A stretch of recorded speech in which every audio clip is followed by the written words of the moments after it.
성경 봉독하겠습니다. 오늘 주시는 말씀은 누가복음 15장 11절부터 32절까지 말씀입니다.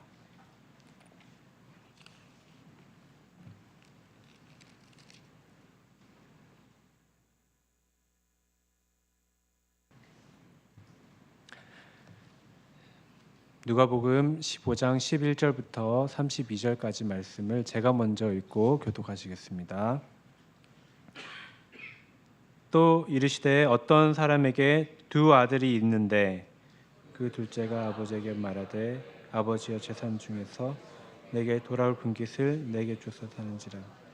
아버지가 그 살림을 각각 나누어 줬더니 그 후 며칠이 안 되어 둘째 아들이 재물을 다 모아 가지고 먼 나라에 가 거기서 허랑방탕하여 그 재산을 낭비하더니 다 없앤 후 그날에 크게 흉년이 들어 그가 비로소 궁핍한지라. 가서 그 나라 백성 중 한 사람에게 붙여 사니 그가 그를 들로 보내어 돼지를 치게 하였는데 그가 돼지를 먹는 쥐염 열매로 배를 채우고자 하되 주는 자가 없는지라. 이에 스스로 돌이켜 이르되 내 아버지에게는 양식이 풍족한 품꾼이 얼마나 많은가. 나는 여기서 주려 죽는구나. 내가 일어나 아버지께 가서 이르기를 아버지 내가 하늘과 아버지께 죄를 지었사오니 지금부터는 아버지의 아들이라 일컬음을 감당하지 못하겠나이다. 나를 품꾼의 하나로 보소서 하리라 하고 이에 일어나서 아버지께로 돌아가니라. 아직도 거리가 먼데 아버지가 그를 보고 측은히 여겨 달려가 목을 안고 입을 맞추니 아들이 이르되 아버지 내가 하늘과 아버지께 죄를 지었사오니 지금부터는 아버지의 아들이라 일컬음을 감당하지 못하겠나이다 하나 아버지는 종들에게 이르기되 제일 좋은 옷을 내어다가 입히고 손에 가락지를 끼우고 발에 신을 신기라. 그리고 살찐 송아지를 끌어다가 잡으라. 우리가 먹고 즐기자. 이 내 아들은 죽었다가 다시 살아났으며 내가 잃었다가 다시 얻었노라 하니 그들이 즐거워하더라. 맏아들은 밭에 있다가 돌아와 집에 가까이 왔을 때에 풍악과 춤추는 소리를 듣고 한 종을 불러 이 무슨 일인가 물은데 대답하되 당신의 동생이 돌아왔음에 당신의 아버지가 건강한 그를 다시 맞아들이게 됨으로 인하여 살찐 송아지를 잡았나이다 하니 그가 노하여 들어가고자 하지 아니하거늘 아버지가 나와서 권한대 아버지께 대답하여 이르되 내가 여러 해 아버지를 섬겨 명을 어김이 없거늘 내게는 염소 새끼라도 주어 나와 내 벗으로 즐기게 하신 일이 없더니 아버지의 살림을 창녀들과 함께 삼켜버린 이 아들을 돌아오매 이리 위하여 살찐 송아지를 잡으셨나이다. 아버지가 이르되 예 너는 항상 나와 함께 있으니 내 것이 다 내 것이로되 이 내 동생은 죽었다가 살아났으며 내가 잃었다가 얻었기로 우리가 즐거워하고 기뻐하는 것이 마땅하다 하니라. 아멘. 이 시간 이유한 담임 목사님께서 두 아들이라는 제목으로 말씀 전해주실 때 모두 큰 은혜 받으시기를 원합니다. 할렐루야. 오늘은 미국에서는 마더스 데이라고 하고 또 한국 교회는 어버이 주일로 우리가 지키죠. 성경은 우리에게 부모를 공경하라 말씀합니다. 부모 공경은 약속이 있는 첫 계명으로 부모를 공경하는 자에게 형통하고 또 장수하게 될 것을 말씀하시는 복된 약속을 주셨습니다.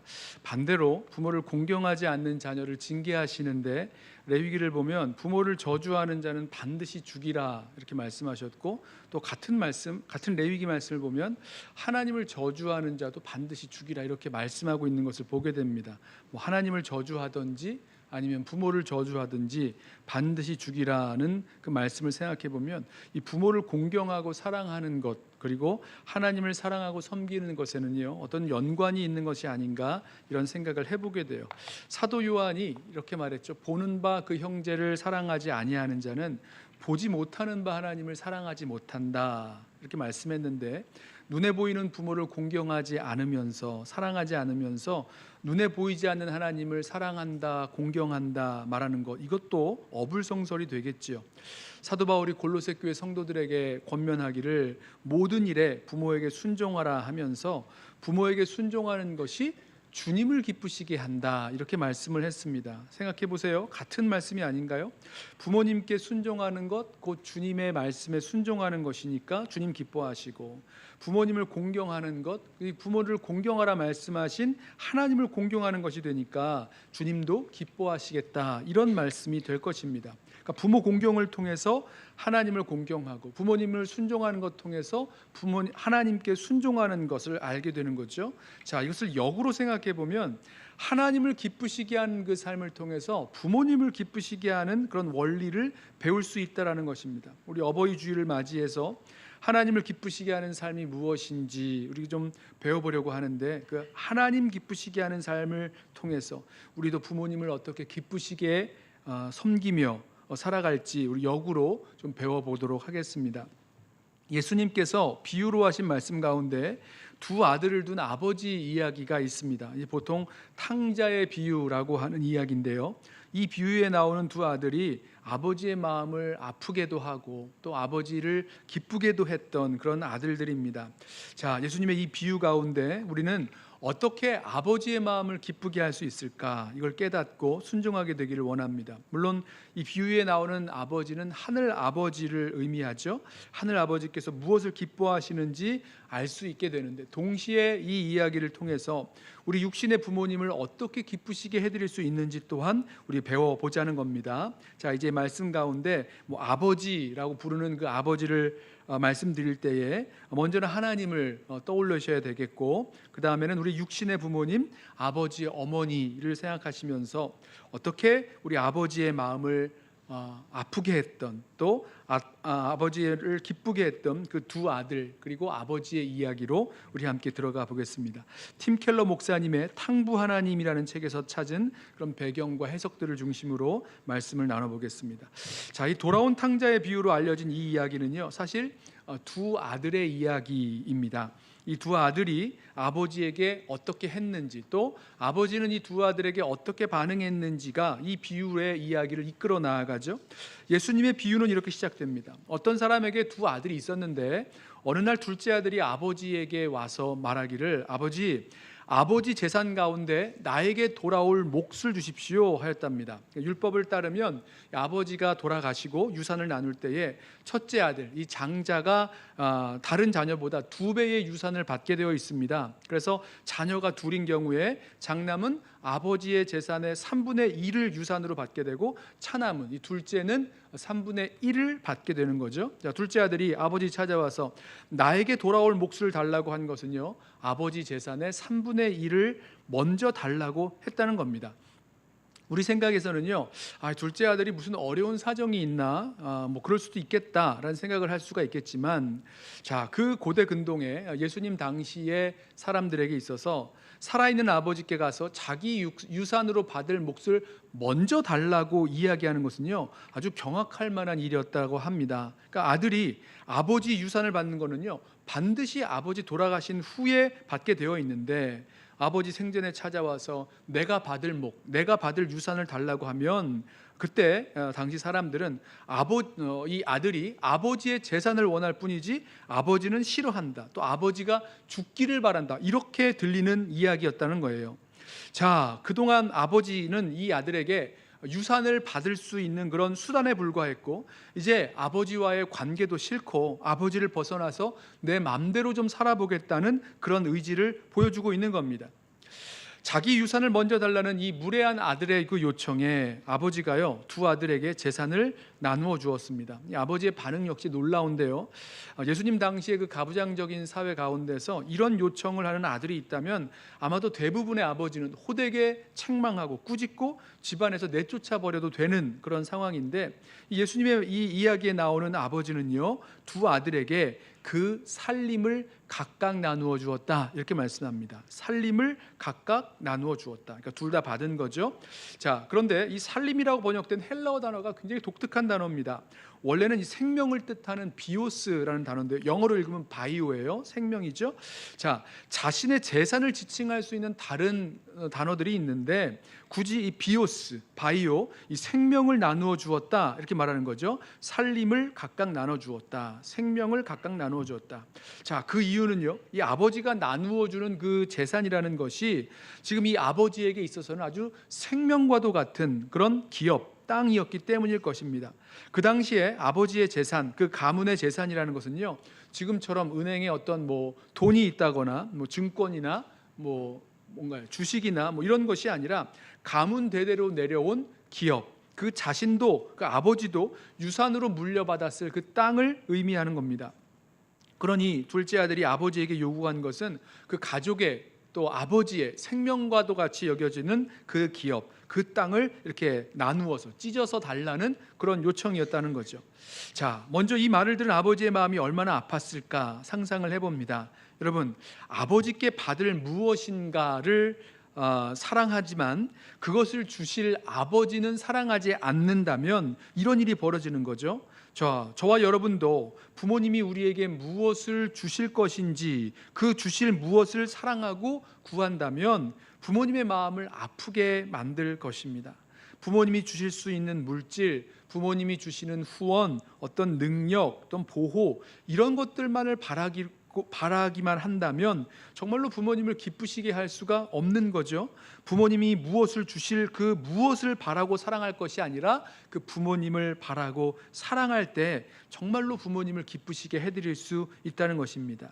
나는 또 우리는 또 우리 가정은 정말로 부모님을 사랑하고 원하고 바라고 있는지 아니면 부모님이 주실 그 무엇을 바라고 기대하고 살아가고 있는지 우리 자신의 모습을 좀 살펴보았으면 좋겠습니다. 자, 아버지의 생명 같은 그 기업, 그 땅을 나누어서 물려받은 이 둘째 아들이요, 며칠 만에 이 땅을 처분합니다. 현금으로 만드는 거죠. 그리고 아버지를 멀리 떠나갔습니다. 아버지를 떠나서 먼 나라로 가게 된 그 아들, 허랑방탕한 생활을 시작하죠. 그리고 어느새 그 재산 하나하나 다 써버려서 그 땅 팔아온 재산 다 써버리고 빈털터리가 되었습니다. 그리고 설상가상으로 그 땅에 아주 큰 흉년이 들어서 모두가 다 굶주렸고 이 아들은 정말 궁핍한 그런 삶을 살게 되었습니다. 할 수 없이 그 지역에 있는 사람을 찾아가서 자기 몸을 의탁했습니다. 그러니까 자기를 좀 도와달라는 거죠. 빌부터 살 수 있도록 좀 도와달라고 요청을 했어요. 그리고 그 사람이 이 아들을 들로 보내서 돼지를 치게 했다 말씀합니다. 자, 유대인들에게 있어서 돼지는요 아주 대표적으로 부정한 동물입니다. 유대인들은요 돼지고기 먹지 않죠. 돼지를 사육하지도 않습니다. 유대인 땅에는 돼지가 없다고 보시면 돼요. 자, 돼지를 치는 일, 이건 정말 유대인으로서 상상할 수도 없는 치욕스러운 일인데 이 아들은 살려면, 그 땅에서 살려면 돼지를 쳐야 먹고 살 수 있는 그런 상황이 되었다는 거예요. 그리고 이 아들이 너무너무 배가 고파서 돼지가 먹는 그 쥐엄나무 열매라도 더 먹고 배를 채우고 싶었는데 그에게는 먹을 것을 주는 사람이 아무도 없었다라고 말씀합니다. 자, 이렇게 비참한 상태로 굶어 죽을 지경이 되니까 그제야 아들이 정신을 차리고 아버지의 집으로 돌아가야 되겠다라는 계획을 세웁니다. 17절 말씀이에요. 이 아들이, 둘째 아들이 이 돼지를 치다가 하는 이야기입니다. 이에 스스로 돌이켜 이르되 내 아버지에게는 양식이 풍족한 품꾼이 얼마나 많은가. 나는 여기서 주려 죽는구나. 내가 일어나 아버지께 가서 이르기를 아버지, 내가 하늘과 아버지께 죄를 지었사오니 지금부터는 아버지의 아들이라 일컬음을 감당하지 못하겠나이다. 나를 품꾼의 하나로 보소서. 자, 이 아들은요 이제 아버지에게로 가서 내가 아들이 아니라 품꾼의 하나로 좀 역임을 받겠다, 이런 계획을 세웠어요. 이 품꾼이라는 건요 종이랑 좀 다르죠. 이 품을 팔아서 품삯을 버는 사람이 품꾼입니다.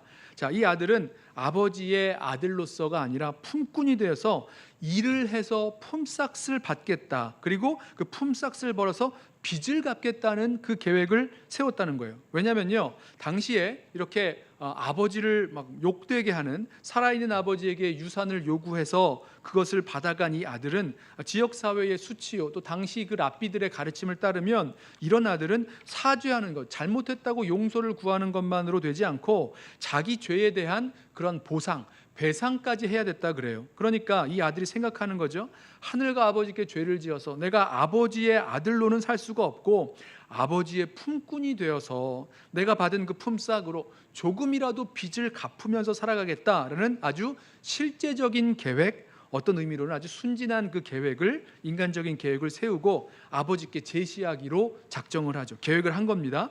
자, 이 아들이 돼지치다 말고 이제 세운 그 계획이 이 정도였어요. 아버지께 가면 뭐라고 말해야 될지 혼잣말로 열심히 연습을 하고 드디어 아버지께로 돌아가기로 결정을 했습니다. 이제 장면이 바뀌어요. 둘째 아들이 아버지 집으로 가까이 왔을 때, 이때 아들이 아니라 집 나간 아들을 기다리는 아버지의 모습이 보입니다. 아들이 아버지 집으로 가까이 왔을 때에 아들이 아버지를 찾은 게 아니라, 아들이 아버지를 먼저 찾은 게 아니라 아버지가 아들을 먼저 찾았고 아버지가 아들에게 달려가기 시작합니다. 20절 말씀이에요. 이에 일어나서 아버지께로 돌아가니라. 아직도 거리가 먼데 아버지가 그를 보고 측은히 여겨 달려가 목을 안고 입을 맞추니. 여러분, 아들은 몰랐어요. 아버지가 이 못난 아들을 기다리고 있는 것 몰랐습니다. 아버지가 먼저 길로 나와서 나를 기다리고 있을 것을, 언제 올지 모르는 아들을 나와서 기다리고 있으리라고는 상상도 못했다는 거죠. 만약 알았다면 아들이 먼저 아버지를 발견했겠죠. 아들이 돌아오기를 기다리며 길에 나와 있던 아버지는 저 멀리 걸어오는 아들을 발견하고는 달려가는 겁니다. 사랑하는 아들이 돌아오는 것 너무너무 기뻐서 달려가 목을 안고 입을 맞추고, 그때 아들은 너무너무 놀랬을 거예요. 자, 아들은요, 그렇게 자신에게 다가와 입을 맞추고 목을 끌어안는 그 아버지에게 드디어 돼지우리에서 연습했던 그 계획을 꺼냅니다. 아버지, 내가 하늘과 아버지께 죄를 지었사오니 이 지금부터는 아버지의 아들이라 일컬음을 감당하지 못하겠나이다. 그런데 아들이요, 지금까지 준비해 왔던 그 말을 다 하지 못했습니다. 아버지는 아들의 말을 가로막았어요. 종들을 시켜서 제일 좋은 옷을 가져와서 그 누추한 옷을 입고 있을 그 아들에게 입히라 말했습니다. 여러분, 이 제일 좋은 옷이 누구의 옷일까요? 아버지의 옷 아닐까요? 자, 아버지의 옷을 가져다가 아들에게 다시 입히는 것, 그것은요, 그 아들의 신분이 다시 회복되었음을 알려주는 분명한 증표입니다. 아버지는 아들의 손에 가락지를 끼우고 아들의 맨발에 신을 신기라고 말합니다. 그리고 살진 송아지를 잡아서 또 잔치를 열라고 종들에게 말합니다. 자, 아버지는 이 아들이 하는 말을 다 듣지 못했고 그 말을 다 못 마치게 했죠. 그런데 만약에 이 아들이 끝까지 이야기를 했다면 아버지는 무슨 말씀을 하셨을까? 아버지의 아들이 아니라 아버지의 품꾼이 되어서 못다 갚은 빚 내가 다 갚겠노라고 하는 이 아들의 계획을 아버지가 들었다면 아버지는 뭐라고 말씀하셨을까? 아들에게 이렇게 말씀하셨을 거예요. 아이, 그게 무슨 소리냐? 내가 내 아들인데 내가 나의 품꾼이 되어서 열심히 빚을 갚아야 아들이 될 수 있다고? 그런 것 아니라는 거죠. 내가 무슨 자격을 갖추어야 다시 돌아올 수 있는 것도 아니고 내가 어떤 일들을 행해야 나의 아들이 되는 것이 아니라 내가 돌아온 이 아들을 그냥 받아들이는 거다, 이렇게 말씀하셨을 거라는 겁니다. 아버지는요, 아들이 아버지께 돌아온 것만으로도 기뻤어요. 집 나간 자식이 돌아오기를 목이 빠지게 기다리고 있었던 아버지 아닙니까? 돌아오는 길가에 나가 서 있었던 이 아버지는 이 자식이 정말 사죄하는 마음으로 평생을 빚을 갚으며 사는 것, 이런 걸 바라는 분이 아니셨어요.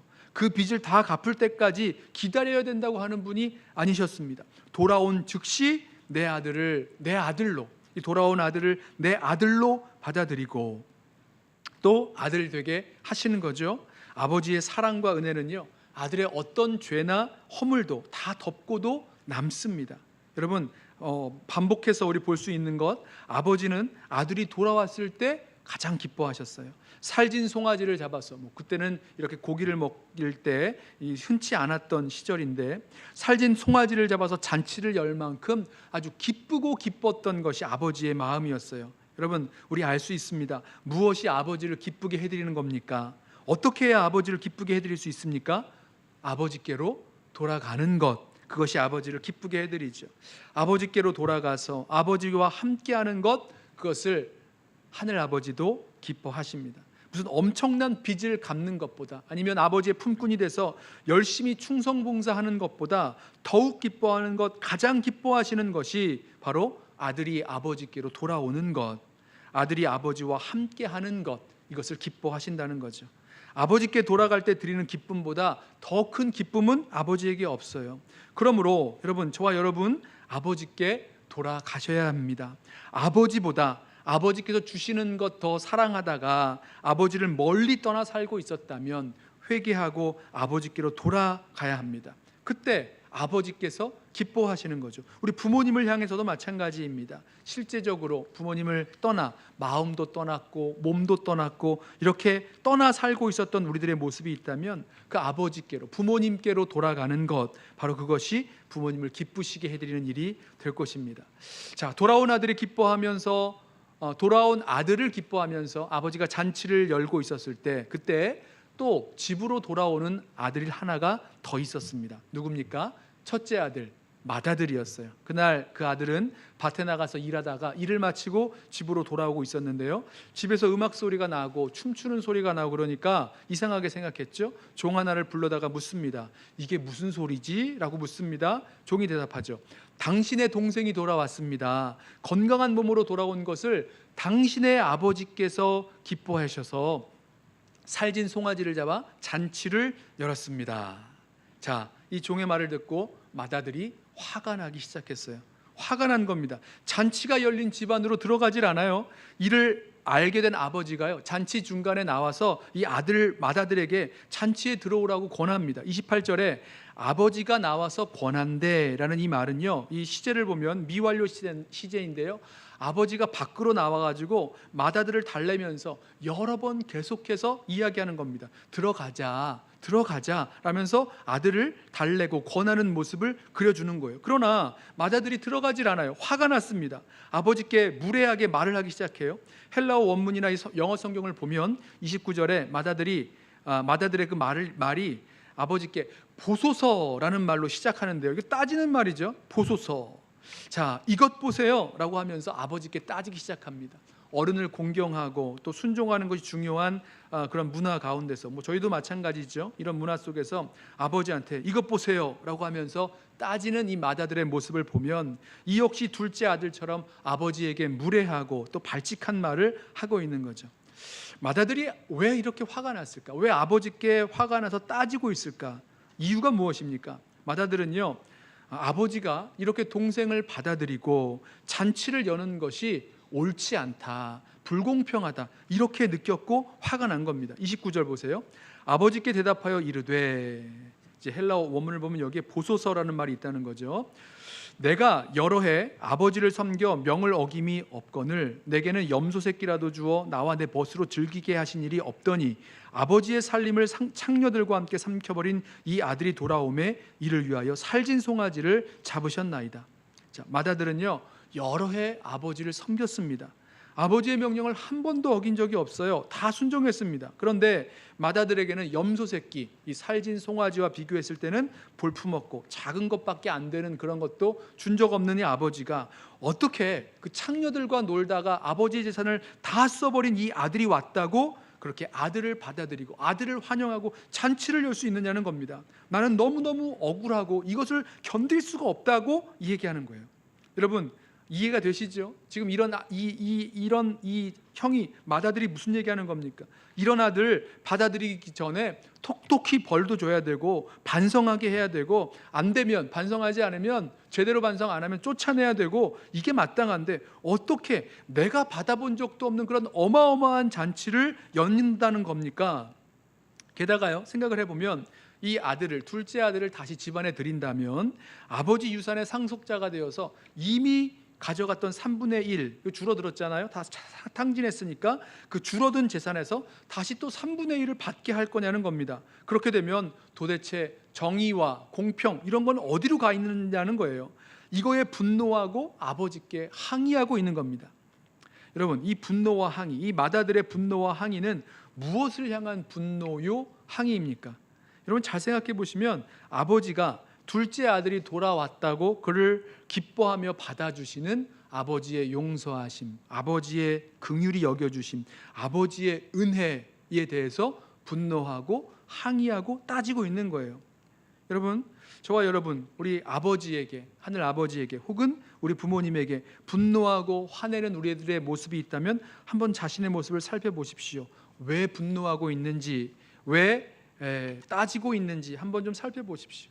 아버지의 은혜와 용서에 대해서 분노하고 있는 내 모습은요, 마치 이 둘째 아들처럼 아버지를 멀리 떠난 것은 아니지만 아버지와 함께 있었음에도 불구하고 자신의 그 마음이 아버지의 마음에 가 있지 않은, 아버지에게서 떠나 있음을 보여주는 그런 모습이 될 것입니다. 여러분, 이 첫째 아들 맏형의 모습을 좀 생각해 보세요. 아버지와 함께 했지만 아버지의 마음이 무엇인지 몰랐어요. 아버지의 기쁨이 무엇인지 몰랐습니다.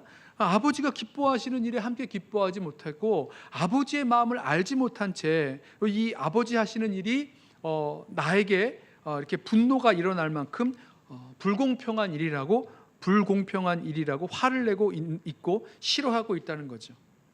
자, 이 맏아들의 분노와 항의에 대한 아버지의 대답은 참 부드럽고 따뜻합니다. 31절, 아버지가 이르되 예, 너는 항상 나와 함께 있으니 내 것이 다 내 것이로되 이 내 동생은 죽었다가 살아났으며 내가 잃었다가 얻었기로 우리가 즐거워하고 기뻐하는 것이 마땅하다 하니라.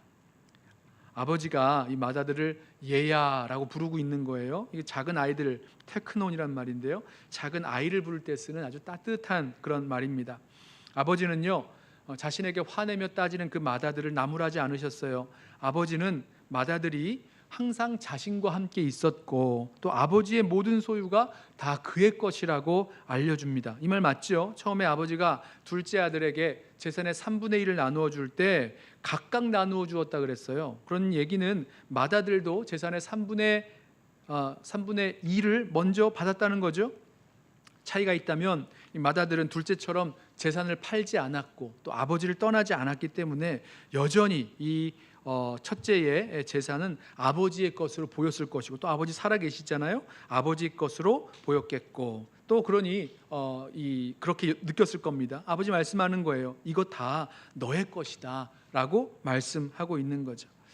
아버지는요, 맏아들에게 둘째를 내 동생이라고 부릅니다. 맏아들은요, 동생을 지금까지 이 아들이라고 불렀어요. 자기 동생으로 받아들이지 않는 거죠. 하지만 아버지는 맏아들에게 둘째는 내 동생, 너의 동생이다 라고 부르면서 너의 동생은 죽었다가 살아났고 너의 아버지인 나는 아들을 잃었다가 찾았다 라고 말합니다. 그러니 우리가 이 아버지와 아들, 이 맏아들이 함께 이 둘째 아들, 돌아온 둘째 아들 때문에 함께 기뻐하는 것이 마땅하다 말씀하는 거죠. 맏아들에게 둘째가 나의 동생이 되고 또 내 아버지의 아들이 된다면 죽은 동생이 살아왔고 아버지의 잃은 아들을 찾았기에 아버지의 기쁨을 함께 기뻐할 수 있었을 것입니다. 아버지와 함께 잔치에 들어가 그 죽었다가 살아온 동생 때문에 아버지와 함께 잔치하고 기뻐하는 아들이 되었을 것이죠. 자, 이때 한번 생각해 보세요. 이제 그 맏아들이 어떻게 반응했는지 이 비유는 말씀하고 있지 않지만 맏아들이 어떻게 해야 이 아버지가 기뻐했을까? 어떻게 해야 아버지가 기뻐했을까요?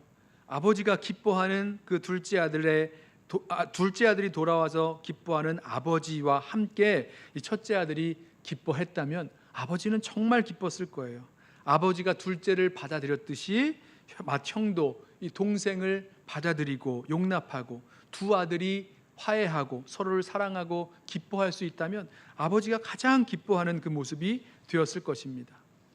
이 예수님의 비유에 나오는 두 아들은 모두 아버지를 그리 사랑하지 않았고 아버지를 그렇게 기뻐하지 않았던 아들이었어요.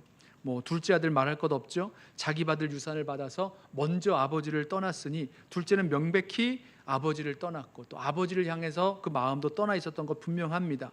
근데 마다들도 마찬가지였다는 거예요. 아버지와 함께하고는 있었지만 역시 아버지의 마음을 몰랐어요. 아버지가 기뻐하시는 그 기쁨을 알지 못했습니다. 기뻐하지 못했습니다.